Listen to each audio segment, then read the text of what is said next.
On today's Answering Your Deepest Questions, we want to talk about what is a role model? What are we looking for in people? Are there traits or aspects of personality, characteristics that we can strive for?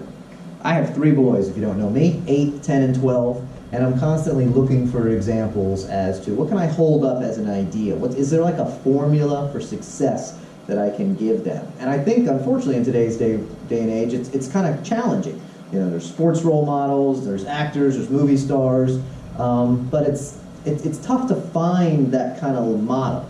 And I was speaking with Dr. Greg Enriquez, a professor and a psychologist, just kind of off the record, and he said something that really struck with me, and so I thought it would make a fantastic video. So that's our goal here. So can you tell us a little bit, maybe kind of what, you know, when you think role model, what kind of pops in your head? Are there aspects of personality that we can identify there? Absolutely.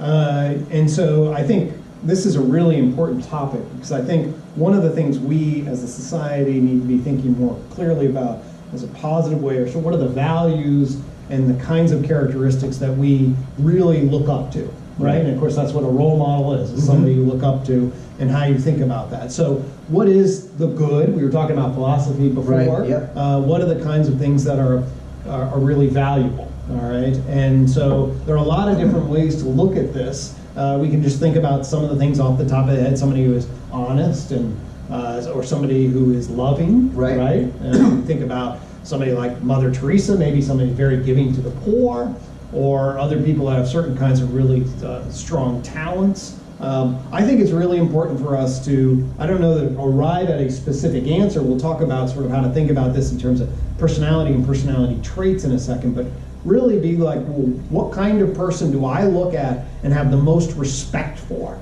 And I really encourage you to spend some time in thinking about the people who when you look at, you say, gosh, there's something about that person I really admire. Right? And that's your own internal valuing system. And then really try to figure out, well, what aspects of it? Is it that they're really smart and wise? Is it that they have a lot of courage? Is it that these are some of the core values that a lot of people talk about, and that's one way to think about kind of what a good person is. Yeah, I almost think about it, instead of necessarily saying, you know, of course one of my sons is in love with basketball, and so, you know, he wants to be LeBron James, and who could blame him? And I think LeBron James has a lot of awesome traits. But instead of trying to be a person, which I think we do a little bit too much in today's society, I almost think about it as kind of putting kind of buffers on each side, and then saying, as long as you can kind of stay in here, right, you're probably going to be successful. So instead of just aiming for one specific end destination, let's avoid going over here. There trouble lies over there. Let's avoid going over here. And let's find what are the key things that kind of move us through. So when you talk about kind of a good person, when you talk about personality, is there research or is there evidence that we could kind of move in that direction and start to figure out what these things are?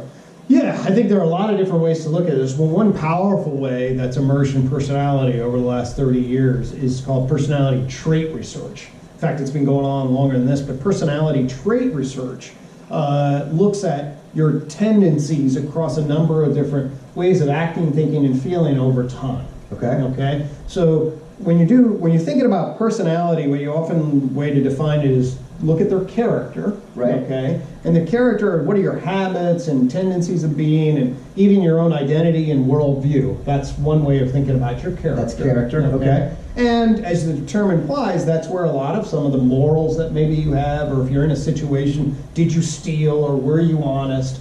Those would be some reflections of character. And the values that I was talking about before may be about what are the beliefs that character has, or the kinds of actions and situations that would be valuable. And that's an important value. Then the other is temperament or traits. Right. Okay? These are the characteristics that individuals have sort of across time. They don't really solidify until it's kind of young adulthood. Okay? 18 to 25 or so. And then they kind of form. And what we found, by and large, across populations, is that there are a group of traits, okay? Ways of describing the individual differences. That's kind of what, like, you're high or low, right, across 5 different areas. So big 5 areas. Big 5, exactly. And actually this then provides, I think, a framework for exactly what you were talking about in relationship to, well, what kinds of guideposts might we be looking at? Okay? So let's walk through these 5 characteristics. Right, there's like an acronym to help people remember. Exactly, right? it's ocean. We're in the ocean. We're in the So I'm ocean. sailing on the ocean. I want to avoid reefs over Exactly. here and cliffs over here. That's but right. Let's kind of go through this. That's middle. right. So we want to find ourselves sailing on towards a role model process. Right, looking for smooth sailing. Looking for smooth sailing up there. So those are good adjectives. And so ways of kind of thinking about this. So let's go through each one of them and then talk about what the profile was. So O, what is O?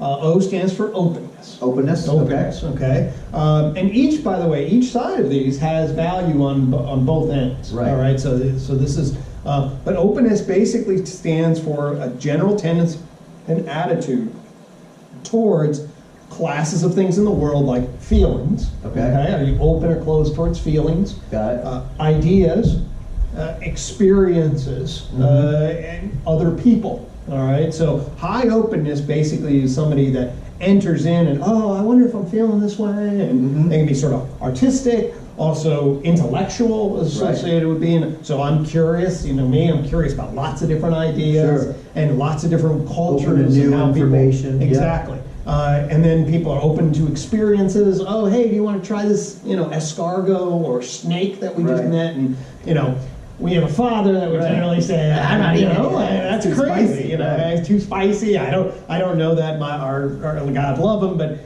although he's open to ideas, feelings and experiences, he's very kind of closed around and wants to kind of know what to expect, and that's very useful in many ways. But it also can lock you down a little bit and result in, I think, some limited growth opportunities if, of course, you're not getting experiences, you're not broadening your horizons, which, if it's done effectively, really creates a lot of stability. Yep. Okay, so O for openness, then we're going to have C. What's going on with C? C is conscientiousness, okay? And this is a really important one, especially for good health. So what is conscientiousness? Conscientiousness has to do with your motive for competence and achievement and your capacity to regulate your activities in accordance with those goals, okay? So a conscientious individual is somebody that sees what society values and generally internalizes that, not necessarily in a rigid way, but says, oh, this is a good thing. And to achieve in a society, either on the basketball court or on my studies or in this occupation,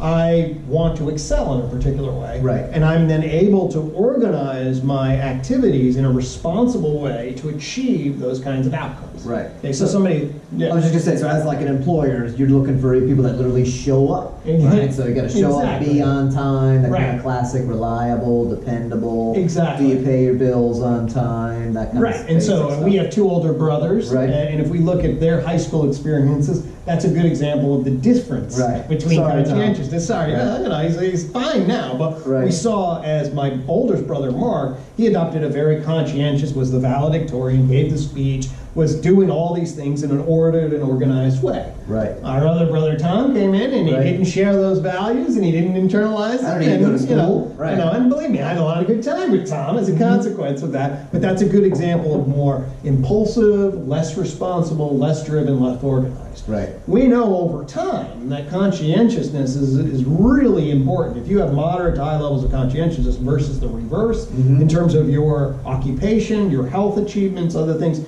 it arguably is one of the most important basic traits. Right. Okay, so cultivating conscientiousness. So if you're going to focus on one, conscientiousness is a good one. Probably, it's certainly one of the most important, absolutely. Okay, so we have the O, we have the C, now we're at E. What's going on there? So extraversion, in an earlier thing we were talking about depression, I talked about sort of 2 systems, the positive emotional system. And really, extroversion is sort of your set point on positive emotion, especially social engagement in positive emotion. Right. All right. So, a high extrovert person is that some person you meet, hey, how's it going? It's good. Go to a party, engage, talk. Right now, in these situations, I'm quite extroverted. I talk and engage. Often I want to be by myself. I was gonna say, initially this makes me feel kind of scared because I'm a little more on the introverted side. So I'm like, wait a minute, how is that bad, or how do we handle that? Exactly, and so really, it really depends. If you are very low on extroversion, that can be a problem. Okay, and really, I want to be clear. This is not the same meaning of extroversion as you may encounter, like in what's called the Myers-Briggs. Yeah, like the DISC, right? Exactly, DISC and things like that. That's the focus of your conscious attention. Okay? So on the Myers-Briggs, actually, I am very introverted. Okay. And the reason is because actually I spend a lot of time in my ideas. Right. You got Greg Land, sure. Greg Land inside there, and I'm always wondering about kind of what's going on in my head and spending a lot of my attentional focus here. My wife Andy, she lives in the external Myers-Briggs world, focused a lot on sensation in the here and now. Okay? Right. So in that system, extroversion versus introversion is really the focus of your consciousness. Right. In this system, it really is your level of positive engagement with the world and social seeking. Got it. Which actually you engage a lot positively in the world, right. And you have a lot of friendly engagements with people and things like that. So actually, on this system, both you and I are relatively high. More extrovert, right? But if somebody maybe has like agoraphobia or something, right. can't step out of their exactly. house, or sort of blah, not in terms of not really very engaged in stuff, and right. also just not really looking for much in the way of engagement. Okay. That's a key kind of feature. So people kind of anti-engagement. Anti-engagement and socially awkward and shy and things like that, and that create that's a different kind of profile. Okay. So we've got 3 down. So we have an A coming up. What's the A? A stands for agreeableness. This All is right. your style of interpersonal relating. Okay, and fundamentally, whether or not you're focused on other people's needs some and want to get along with them. Okay, right. So an agreeable person is, oh, you've got your own opinion, oh, I want to be sensitive to that, I want to be kind to that, I want to be understanding of that, and I want to kind of get along first and foremost. My first move, if I'm an agreeable person, is to move with you and to support you, okay? The flip side of that is that disagreeable is, I don't think you know what you're talking about. Right. It's critical, edgy, kind of a curmudgeon. Right. Kind of shoot grumpy. down every idea the first time they hear it. Or, I'm not doing any of that. I'm not doing that, right? And so it comes with a bit of hostility. I should want to comment here that this really does generally refer first and foremost to your style of relating. Okay, Some people argue, a guy by Adam Grant or whatever, he argues that maybe you should separate out the true motive of somebody from their style. Got it. So we know some curmudgeons and grumpy people that deep down have a heart of gold and really are trying to help people. Sure. Okay, and other people who are really agreeable on the surface, but actually are kind of con jobs. Okay, right. And they're faking it. So I want to make that kind of comment. Mostly agreeable, though, focuses on the interpersonal style, and I think generally the attitude, more or less, tends to go along. The style goes along with the motivation, but it does relate to how other-oriented you are and how easy you are to get along. Now, if you're as well easy, you're super agreeable. Right. There comes some. There is a movie, can't- Yes Men. I don't know if you've all seen that. He has to say yes to everything, including doing laundry and doing chores. Absolutely. But the moral of the story is it does open him up to new experiences, which he wouldn't have otherwise. Well, then certainly we see in the clinic a lot of, especially more likely for women, to kind of come in and feel like they can't say no, and then they end up getting taken advantage of. Right. And they feel resentful and angry, but because they're so agreeable, they can't express that. Right. And then that gets something they get turned inside. So it's a very Sure. common kind of dynamic. Right. So yeah, and it doesn't mean the goal is that you don't have the word no in your vocabulary. It's just a more approaching different. But your things. style generally is, you certainly want to be aware that if your style is grumpy and disagreeable, that's going to have some people don't Sure. like that. Nobody wants to deal with that. Exactly. All right. So now we come to the N. So what's going on with that? So N stands for neuroticism. Okay. For mental health purposes, this is bar none the most important one. Okay. For sort of in terms of whether or not you're likely to kind of need psychotherapy or other things. Neuroticism refers to the sensitivity of your negative emotional system. Okay. Like extroversion's that positive emotional system. You also have that negative. The negative emotional system at its core are things like anxiety and depression. Okay. Anxiety gets you activated to anticipate threat. Right. And depression focuses on loss and then shuts you down.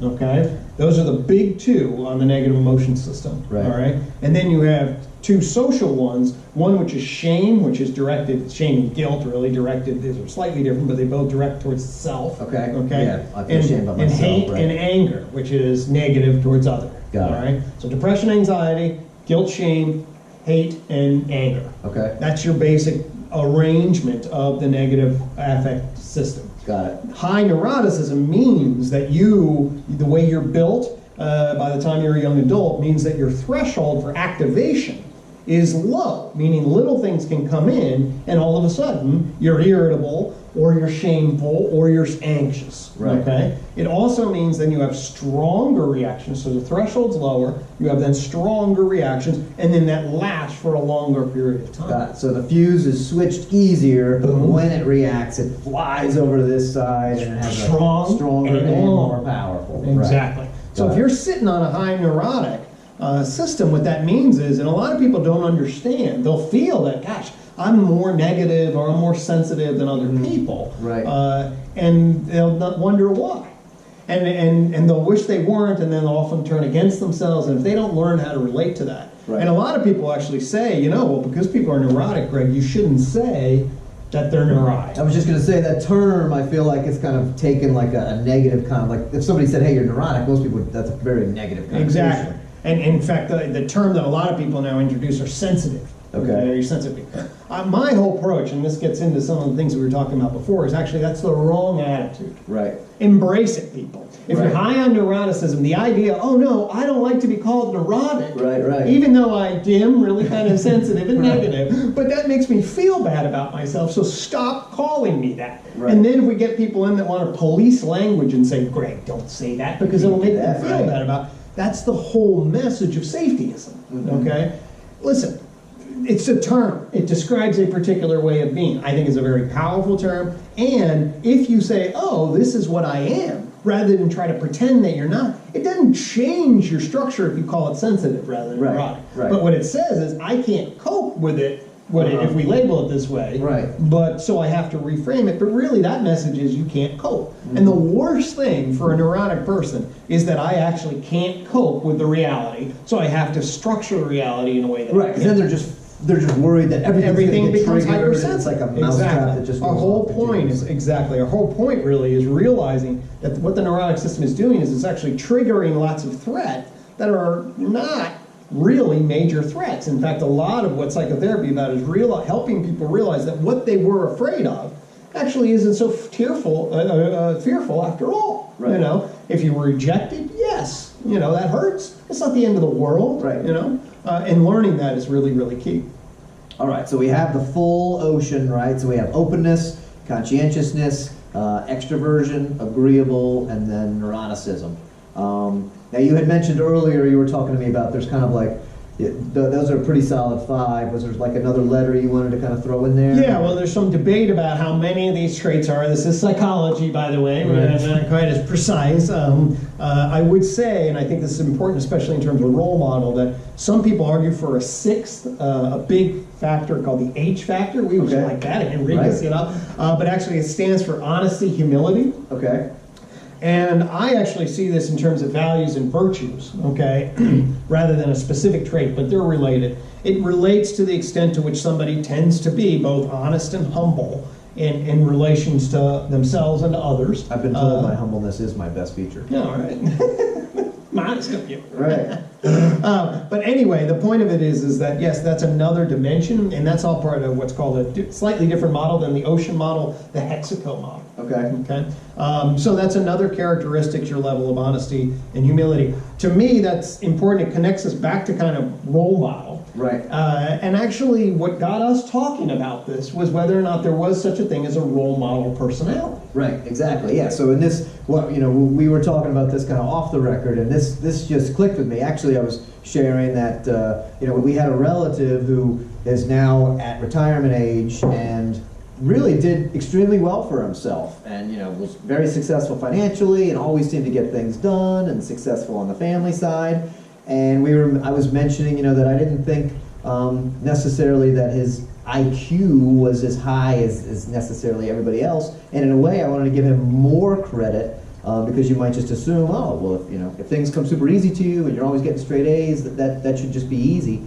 But in reality, he was able to accomplish the same as everybody else, perhaps with less. And then when you mentioned this, it just struck as such a clear, this is what I've been looking for, right? Mm-hmm. This is the answer to kind of that role model. This is what I like to think about myself, and then this is what I'd like to instill in my kids. Now let's talk a little bit about the malleability of this. You were mentioning kind of formed, like early adulthood, things like that. So talk about kids. So you think you have a 5-year-old. Is it basically their ocean has essentially been established? Or what's your take on that? This is a complicated question, and the answer is basically, I think there is a fair amount that we can say that, yes, you're predisposed towards certain things, okay? And if we just throw a number out, and, if you're an academic, it's complicated, but I'll just throw a number out. About 50% of the variance on whether you predict would be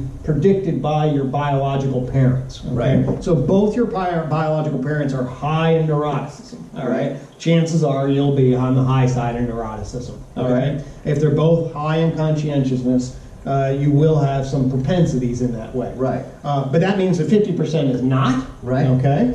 And also, I really think that these systems kind of work together and can be formed into more of an adaptive or role model personality. Right. Okay. If you're fortunate and have an adaptive learning system over time, I believe, and the data haven't shown this yet, but the data have shown that there is in fact an adaptive or role model profile. Okay. And this just was reiterated by a massive study. It was in Science, Nature, on the human behavior, and it just came out a little while ago, where they showed that there are 4 different kinds of regular profiles. Okay, I'm going to focus on the role model, which was the most robust. Okay, and basically, what the role model is, it's the high in everything except neuroticism and low in neuroticism. Right. So high in the first 4, and then low. So you're open rather than closed and defensive. You're conscientious rather than irresponsible and unengaged. Right. Okay. You're extroverted and engaged rather than shy and reserved in a particular way. You're agreeable and wanting to get along with others, as opposed to hostile and disagreeable. And you're emotionally stable, low neurotic, not reactive. Right. Okay. And there is really good evidence that people have this profile. A much larger subset of people have this profile than would be random. Right. Okay. And I think that fundamentally, ultimately, good families, what they will find ultimately is good family structures orient and healthy adaptive learning structures orient people into this profile. That's a hypothesis that I would make, but I believe that in other words, you can cultivate these kinds of tendencies over time. I will say, certainly in terms of malleability, by the time you're our age, or actually much less now, I think of us as young adults in spirit, but really we're clearly in the middle. But from 18 to 25, we do know that at a predictive level, if we know that you're mid-level neurotic when you're 18, chances are at 50 you'll be in that ballpark too. Kind of like intelligence, intelligence shifts some over time. But yeah, and here I might even, I don't know, disagree would be a little bit of a strong word, but I believe in kind of, the power of change at any age. And so at least for me, when I was hearing this, just to use myself as an example, I don't feel that of the things there, like for example, if I contrast conscientiousness and openness, I feel like I am pretty conscientious, and most things get done, and that's not something I struggle with a ton.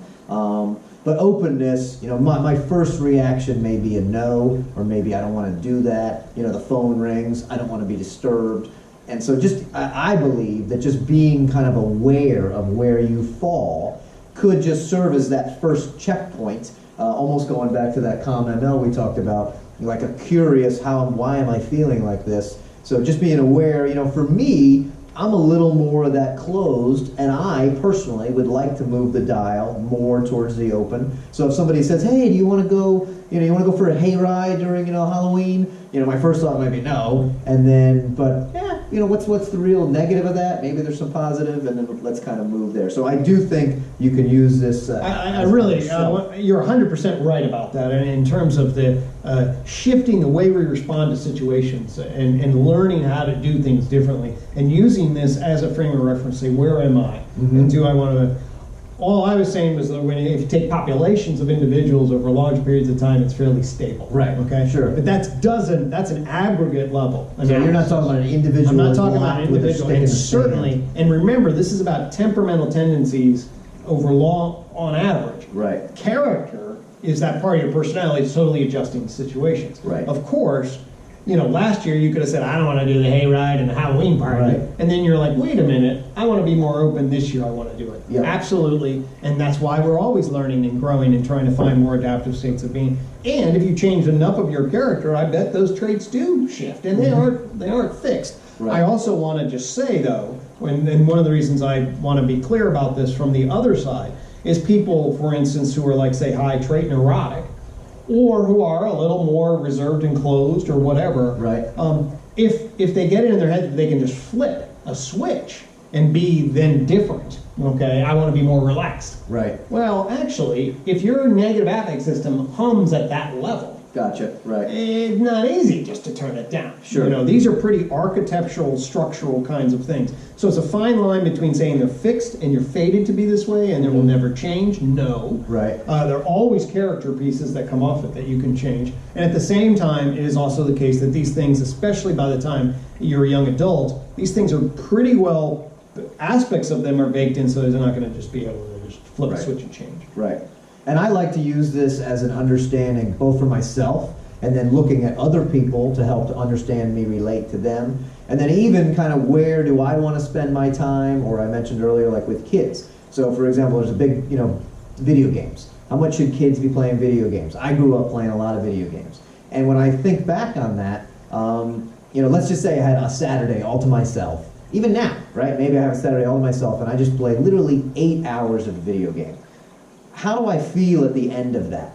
And I'm not speaking for everyone, I'm just sharing a personal experience. Me personally, after 8 hours, I believe I'm less agreeable and less open and kind of more, I just want to keep playing. And so I believe with my kids, if they play too much, and I'm not a super anti, but if they just sit in front of the screen over and over again, they don't emerge happy and free, and now let's go do the stuff I wasn't doing. I'm more grumpy and I don't want to do that. And I'm not trying to throw down video games. All I'm trying to say is I think you can use, if you're spending a lot of time on something and you're kind of questioning about yourself, just how do you emerge from that situation? If you went to a party or if you went to a book club, you maybe you want to go on the hayride because you heard how everybody had fun on it. So if you go to that book club, your first thought might be, I'm going to sit around and talk to a bunch of weird people. But if you meet new people and it's fun and it's cool, then that is something you want to move towards and invest. Whereas if you find yourself closed off, angry at the end of it, when it's supposed to be a pleasurable thing, then you may want to rethink your time. Absolutely. And what these things do is they give you a lens. The ocean gives you a lens to think about personality tendencies. And then think about how you want to be in relationship to them. And that can help you explain what other people are and think about how your kids may want to be and how you want to be, and give that adaptive role model personality profile some guiding points and frames of reference. So yeah, I think you're absolutely right about that. Yeah, so to tie it all back, we were looking at role models, and it's very tempting to take a person or someone who was successful in their job. And I know I personally would always kind of want to like fit role models together. I want to take this from this person and this from this person. I think this gives you a better lens to do that, where you can see this is what people are doing well. Maybe this role model in this one area doesn't do this so well, and that's okay, and then we can kind of work on that.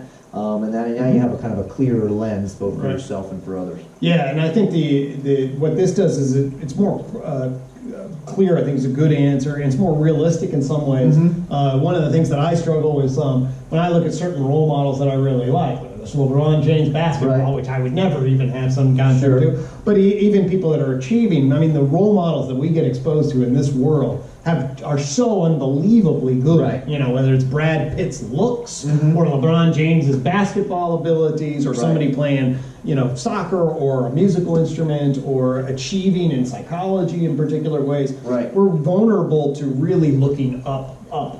Yeah, the internet just lets us go from zero to the best. Exactly. All of a sudden we're comparing ourselves to the mass. So one of the things about this, I think it's really useful to think about what do I really like about this person. It's really also important to be grounded in real adjectives about what you can do, and that's what really that's another thing this thing does. Yeah, and the take-home message, is you've got your 5 things. Conscientiousness, you have a lot of control over, and can be very impactful in your life if you simply do what you said you were going to do, and you follow through, and you try to avoid those big buffers. And if you are a little neurotic, kind of embracing that, like you said, being aware of that, that's just that knowledge, that self-power can really go a long way. So we really hope that you enjoyed this video. Go ahead and click the like, click the subscribe, share with your friends, especially the neurotic ones that need a little help. And keep learning, keep assimilating new information, keep organizing it. That's the definition of life.